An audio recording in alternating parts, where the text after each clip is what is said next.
everyone, welcome back. Thanks for being here.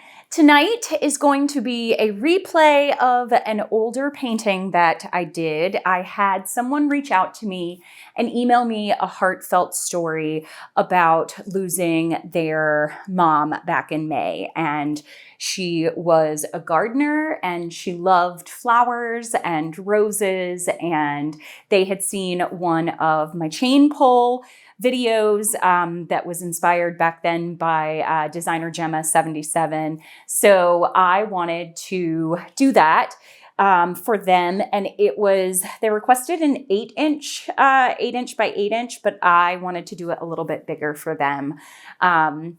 Just to be nice. So I'm going to be working on a 10 by 10 canvas, but I'm going to put this one to music. I want it to be kind of peaceful and relaxing, and I need to concentrate on this because I haven't done this in a long time, but I'm going to go ahead and get started, everyone.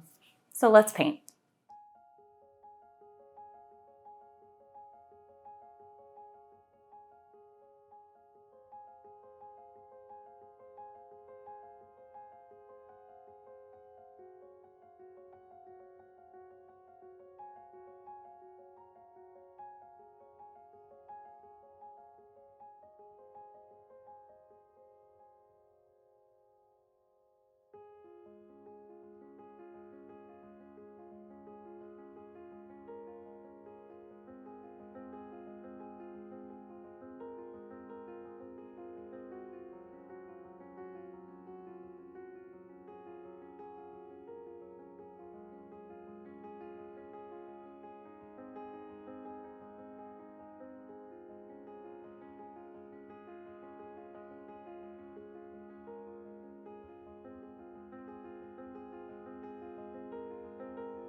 All right, so here it is. I made actually 3 paintings and let him choose.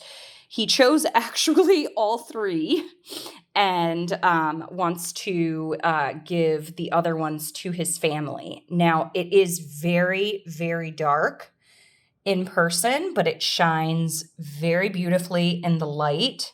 You'll see the other 2 videos, maybe just relaxing to music a little bit later on, but this is the close-ups of that one. It is just so pretty, so many lines and details to it. It looks very 3D. But I was very happy with this. And I'm very happy that he was happy. I was nervous making something that has so much importance to someone. So Sam, hope you like it. And I will show the other ones there. I did 2 other flowers with pink on the inside, alternating the colors. So you'll see those at a later date. But these actually take way longer than you think they will to wash off all the chains and to get it right. I mean, I would say these take longer than my regular swipes that I do. But I'm so glad that he liked it, and I am very happy for him and my condolences as well. All right, thanks everyone for watching. Happy painting.